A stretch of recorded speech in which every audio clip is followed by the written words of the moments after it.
For decades, the relationship between gold and silver has acted as a quiet barometer inside the financial system, registering shifts in confidence long before headlines catch up.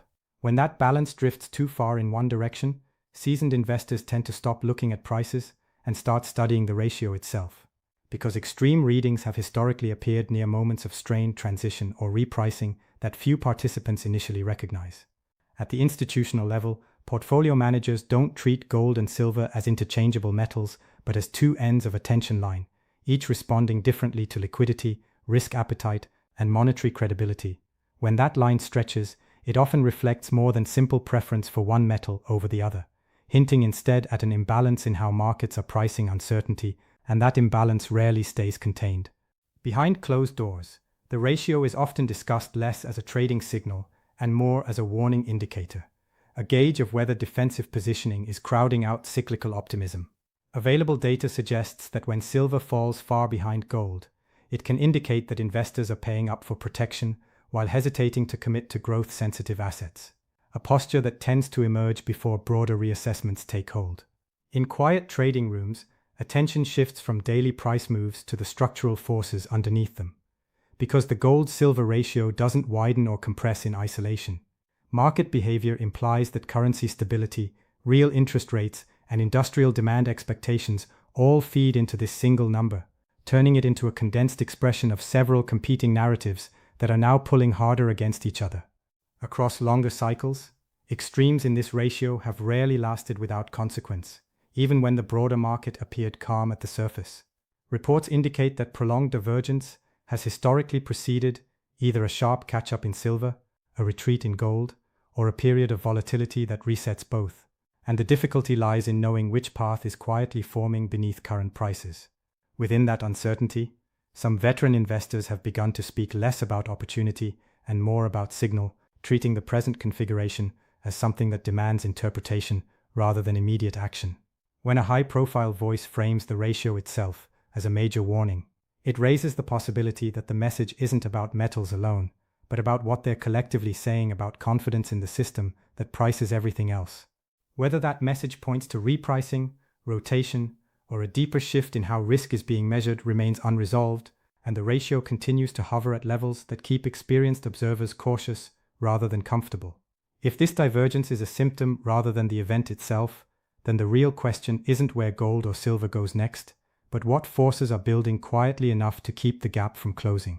Historically, periods of elevated gold-silver ratios have tended to surface when liquidity prefers safety over sensitivity, when capital seeks shelter before it seeks leverage. In those stretches, gold absorbs defensive flows, while silver, with its heavier industrial linkages, reflects hesitation about the pace and durability of economic expansion, a split that often reveals stress in expectations rather than in current conditions. In modern markets, that split is amplified by the way metals are accessed, owned, and hedged through layered financial structures rather than only through physical bars and coins. Derivatives, exchange-traded vehicles, and institutional mandates allow large pools of capital to tilt toward gold for balance sheet stability, while leaving silver underrepresented, creating a mechanical widening that can persist until something forces reallocations. Across trading desks, the ratio is frequently read as a proxy for how aggressively participants are willing to price future activity against present risk. When silver lags for an extended period, it can imply that markets are discounting slower momentum ahead, even if headline data still points to resilience, and that quiet divergence between narrative and positioning is where repricing pressure tends to accumulate. Underneath daily fluctuations, real interest rates exert a subtle but persistent influence on both metals, though not in equal measure. Gold often responds first to shifts in monetary credibility and purchasing power, while silver waits for confirmation from industrial and cyclical signals. So when policy expectations change unevenly, the ratio can stretch into territory that reflects policy uncertainty more than supply or demand. Inside that stretch, supply dynamics rarely provide an immediate release valve, because silver production is tied closely to the mining of other metals rather than driven by standalone price signals. That means elevated ratios can endure even as physical markets tighten, allowing financial pricing to drift further from underlying constraints until some catalyst reconnects the two. Among seasoned observers, the question isn't whether the gap can widen further, but what kind of event would finally compress it. A decisive turn in manufacturing outlook, a shift in monetary stance, or a reordering of capital flows toward more growth-sensitive hedges could all narrow the spread. Yet none of those forces announce themselves in advance, leaving the ratio suspended between interpretation and inflection. In longer historical arcs, sharp moves in this ratio have often coincided with moments when markets were forced to reconcile competing stories about the future.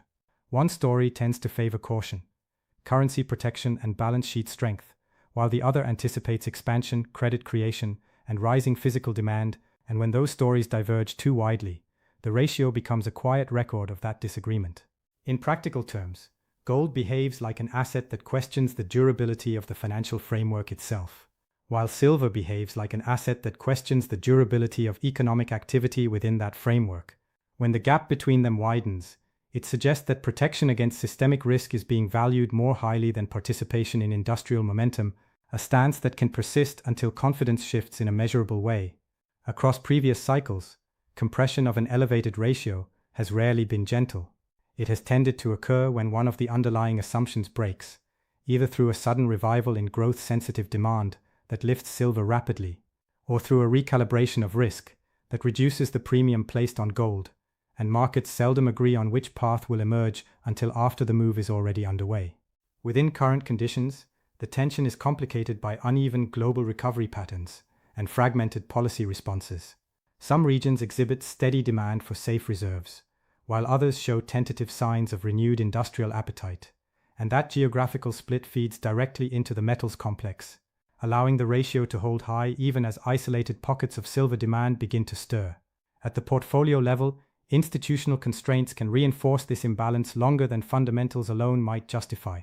Mandates that prioritize liquidity, collateral quality, and volatility control naturally tilt allocations toward gold first, leaving silver to respond later, and by the time that second allocation wave begins, the ratio has often reached levels that appear extreme only in hindsight. For analysts watching the signal rather than the price, the persistence of this spread suggests that markets are still negotiating the terms of the next phase rather than committing to it. As long as capital continues to pay a premium for systemic insurance while hesitating on cyclical conviction, the ratio remains elevated. And that prolonged elevation raises the stakes of whatever shift eventually forces the two metals back toward each other. Behind the surface calm of daily trading, subtle reallocations are already taking place between defensive holdings and opportunity-driven positions. These moves are often too small to register as trend changes. Yet when aggregated across large balance sheets, they begin to alter the internal pressure within the metals complex, quietly testing whether silver can attract incremental capital without a corresponding retreat in gold. In derivative markets, positioning can amplify that pressure by creating asymmetry in how quickly each metal reacts to new information. Gold's deeper liquidity allows institutions to adjust exposure rapidly in response to macro signals, while silver's thinner participation can delay adjustment until moves become harder to ignore, allowing the ratio to stretch further before mean reversion even becomes plausible. Within physical markets, industrial users tend to hedge consumption cautiously, rather than aggressively, preferring visibility on orders before committing to forward purchases. That restraint can suppress immediate silver demand even when long-term requirements are intact, leaving prices slower to reflect underlying need, and giving the appearance of surplus where tightness may simply be deferred. Across currency markets, shifts in reserve management and cross-border settlement preferences also filter into the ratio in indirect ways. When uncertainty about currency purchasing power rises, gold often receives first preference as a neutral reserve asset, while silver waits for signals tied more directly to trade volumes and manufacturing throughput, reinforcing the divergence during periods of monetary doubt. Among long-horizon investors, the debate increasingly centers on timing rather than direction. Many accept that extreme ratios have not persisted indefinitely in the past, yet the path back toward balance has varied enough to resist simple forecasting, and that variability keeps capital cautious, even as valuation gaps widen.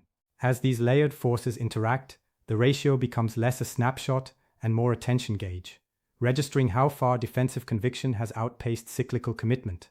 If that tension continues to build without release, the eventual adjustment may not arrive as a gradual drift, but as a repricing that forces participants to react rather than anticipate.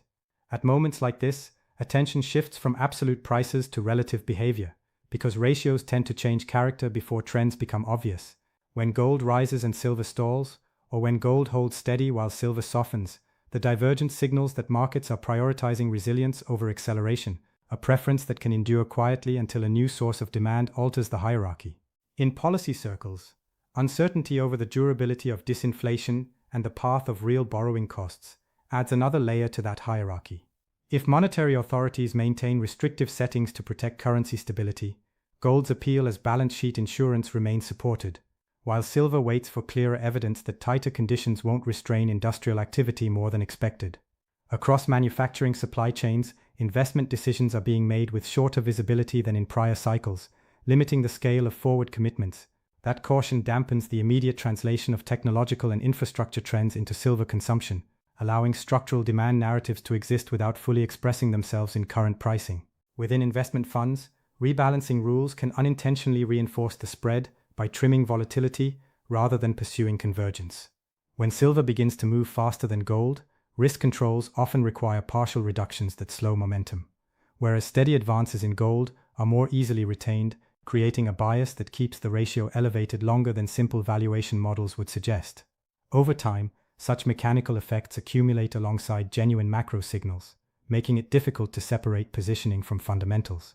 The longer the ratio remains stretched, the more market participants question whether they are observing a temporary misalignment or an early phase of a broader repricing of growth expectations.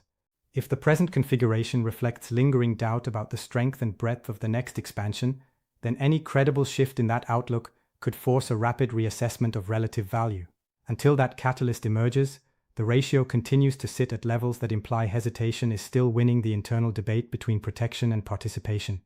In conversations among experienced allocators, the focus increasingly turns to what kind of shock would be required to change the balance, rather than to incremental data releases.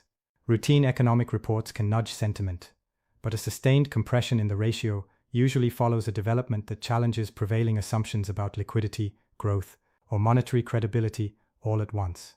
One possibility lies in a scenario where industrial demand begins to outpace conservative forecasts, forcing consumers of silver to secure supply more aggressively than hedging models anticipate. If procurement shifts from opportunistic buying to defensive stockpiling, pricing could begin to reflect urgency rather than efficiency, narrowing the gap even if gold holds firm. Another path runs through policy itself, where a clear pivot toward easier financial conditions might reduce the premium paid for systemic protection. In that case, gold's relative advantage could soften not because risk has vanished, but because the perceived cost of holding it has changed, allowing capital to explore assets more closely tied to productive activity. There is also the less orderly outcome, where volatility rises across currencies and credit markets at the same time. Under those conditions, gold might surge first, as collateral of last resort.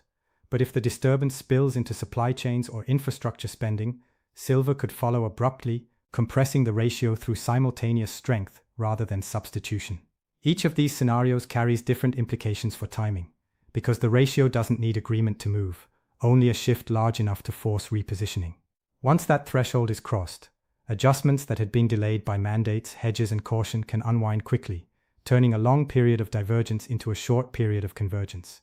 For now, the absence of a decisive trigger leaves the market suspended between potential catalysts, with the ratio acting as a live register of unresolved tension. As long as capital continues to price protection more confidently than expansion, the spread holds wide, waiting for the event that makes hesitation untenable. In the background, valuation frameworks are quietly being recalibrated to account for a world where traditional correlations no longer behave reliably. Models that once assumed steady relationships between inflation, growth, and asset performance now produce wider ranges of possible outcomes. And that uncertainty naturally favors instruments that anchor portfolios before those that amplify cycles. As a result, gold increasingly functions as a stabilizing reference point inside diversified allocations, while silver is treated as a conditional opportunity that requires confirmation from multiple signals. That asymmetry means fresh capital often reaches gold first and only filters into silver after conviction broadens, extending the period during which the ratio appears elevated. At the same time, technological and energy transitions are creating pockets of future-oriented demand that are difficult to price in the present. Investment committees can acknowledge long-term silver usage trends without accelerating near-term purchases, effectively separating strategic belief from tactical execution and keeping current flows muted. Meanwhile, secondary markets and recycling flows respond to price with their own delays, adding another layer of inertia. Even if end-use demand begins to firm, available supply from existing inventories can temper immediate price response, allowing the ratio to remain stretched despite gradual tightening underneath. Through this lens, the ratio stops looking like a simple mispricing and starts to resemble a measure of how cautiously markets are translating long-term themes into present commitments. The longer that translation is postponed, the more potential energy builds between what is structurally anticipated and what is presently funded. If a moment arrives when those deferred commitments are pulled forward, the adjustment could unfold faster than current positioning assumes. Until then, the gold-silver balance continues to signal a market that recognizes change on the horizon but hasn't yet agreed on when to pay for it. For now, the ratio sits less like a trade and more like a question, asking whether capital will continue to favor insulation over acceleration. As long as that preference holds, gold's role as a form of systemic ballast outweighs silver's role as a conduit to activity, and the longer that imbalance persists, the more consequential the eventual correction becomes. In practical allocation meetings, decisions are being framed around durability rather than upside, with committees testing how portfolios behave under stress before they test how they perform in expansion. That ordering quietly channels new money toward assets that preserve optionality first, leaving growth-sensitive exposures waiting for broader agreement that conditions have truly shifted. When a prominent investor such as Kevin O'Leary points to this widening ratio as a warning rather than an opportunity, the emphasis falls on interpretation instead of timing. The message isn't that one metal must immediately outperform the other, but that the distance between them is saying something about how cautiously large pools of capital are approaching the future. Under that caution, small changes in conviction can have outsized effects, because positioning has been built for persistence rather than reversal. If enough participants conclude that protection has become crowded or that productive demand is turning less tentative, flows could begin to chase convergence instead of defending divergence, and that transition rarely unfolds smoothly. At that point, relative value could matter more than absolute price, forcing investors to compare what they hold against what they might be underweight. Once that comparison turns from theoretical to urgent, reallocations that once seemed premature could suddenly feel overdue, compressing the spread faster than models calibrated on gradual change would expect. Until such a shift asserts itself, the elevated ratio continues to function as a live stress reading inside the market's wiring. It reflects a system still hedging against disappointment, while waiting for proof strong enough to justify commitment, and the longer that proof is delayed, the more abrupt the response may be when it finally arrives. For seasoned observers, the gold-silver ratio is less a forecast than a diagnostic, revealing how the market is distributing its trust between preservation and participation. When that distribution drifts to extremes, it signals that one side of the balance has been funded with far more conviction than the other, and history shows that such imbalances rarely remain static. What makes the present moment distinctive is not simply the height of the ratio, but the breadth of forces holding it there. Monetary caution, uneven industrial momentum, structural portfolio rules, and delayed capital commitments are all reinforcing the same message, that protection is being purchased more decisively than progress. That message does not dictate a single outcome. It leaves open the possibility of silver rising to meet gold, gold easing back towards silver, or both moving together as markets reprice the boundary between risk and resilience. The common thread is that the current spread represents stored tension rather than settled value. When influential investors frame this configuration as a warning, they are pointing to that tension rather than predicting a date or a price. The ratio is acting as a pressure gauge on collective expectations, hinting that the system is braced for uncertainty even while searching for confirmation strong enough to release that brace. If confidence broadens, capital could begin to favor assets tied more directly to activity and throughput, compressing the gap through renewed cyclical conviction. If doubt deepens, gold's defensive role could strengthen further before any convergence appears, widening the gap until the cost of imbalance itself forces change. Either way, the ratio is marking a boundary that markets cannot ignore indefinitely.